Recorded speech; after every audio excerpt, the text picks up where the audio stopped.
कर्जत तालुक्यातील पोशीर ग्रामपंचायत हद्दीतील चिकणपाडा येथे घरात गणपती बाप्पाची प्रतिष्ठापना दिवशीच्या रात्रीचे सुमारास एकाच कुटुंबातील पती, 7 महिन्याची गरोदर पत्नी व 8 वर्षाचा मुलगा यांची घरात हत्या करून सदर मृतदेह शेजारील ओव्हाळात टाकून दिल्याची घटना समोर आल्याने सदर हृदयद्रावक घटनेची माहिती सर्वत्र पसरतात कर्जतसह राज्यात क्रूरपणे झालेल्या तिहेरी हत्याकांडासंदर्भात हळहळ व राग व्यक्त करण्यात येत होता। या तिहेरी हत्याकांडासंदर्भात नेरळ पोलीस ठाण्यात माहिती मिळताच पोलीस घटनास्थळी दाखल झाले, तर तिहेरी हत्याकांड प्रकरणी रायगड जिल्हा पोलीस अधीक्षक सोमनाथ घारगे यांच्या प्रमुख मार्गदर्शनाखाली कर्जत उपविभागीय पोलीस अधिकारी धुळाटेळे यांच्या मुख्य अधिकाराखाली पोलिसांच्या 5 टीम तसेच अलिबाग गुन्हे अन्वेषण पथक यांच्या माध्यमातून तपासाची सूत्रेही वेगाने फिरवत सदर तिहेरी हत्याकांड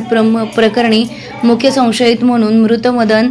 पाटील याचा लहान भाऊ हनुमंत पाटील याला पोलिसांनी चौकशीकरिता ताब्यात घेत चौकशी केली असता मोठा भाऊ हा राहते घरामध्ये त्याचा हिस्सा नावे करून देत नसल्याने व रेशन कार्ड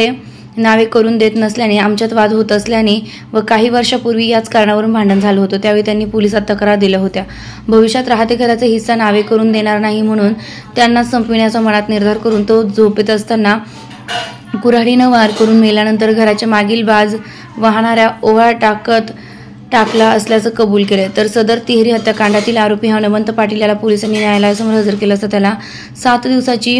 पोलीस कोठडी देण्यात आली आहे। दरम्यान या तिहेरी हत्याकांडातील मयत मदन पाटील, त्याची पत्नी गरोदर पत्नी अनिशा आणि 8 वर्षीय मुलगा विवेक याचे नातेवाईक व ग्रामस्थांनी आज 10 सप्टेंबर रोजी नेरळ पोलीस ठाणे गाठून आरोपी हनुमंत यास फाशीची शिक्षा झाली पाहिजे,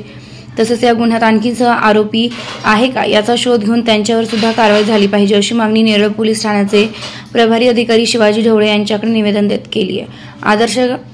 रायगडसाठी गणेश पवार कर्जत।